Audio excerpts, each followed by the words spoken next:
Ek kan nou nie sê dat dit by alle mense dieselfde is nie, maar Boeta, as ek nou hierso staan en hierdie bekyk, dan laat dit my hart daarom somme lekker klop, jy weet, net die gedagte van daai vryheid in die lug van gaan vlieg. En hierdie masjien, hy's inderdaad 'n 2-sitplek. Hierdie masjien verstaan ek, Derek sê vir my, dis nou Derek en Martin hier van vereniging.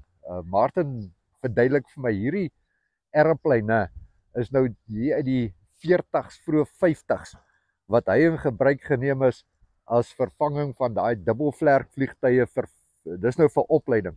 Maar net om dit te beleef, om iets te kan staan en kyk en sien hoe kom die ouens in vir 'n landing. Ai, dis darem 'n groot voorregte om hier in Parys hierdie geleenthede te hê waar jy dit kan doen en kan beleef. Regtig waar, en dan op die koop toe, soos in my geval, 'n lekker ontbyt, geselligheid, sit en gesels hier by Montgolfiers, beleef die vliegtye terwyl die ouens daar op die skietbaan besig is met hulle kompetisie. Dis maar net lekker. Dis al. Niks snaaks nie, niks anders nie, net lekker om hier in Parys te wees, om hierdie dinge te beleef. Jy kan gerus dieselfde doen hier by die vliegveld binne in Parys.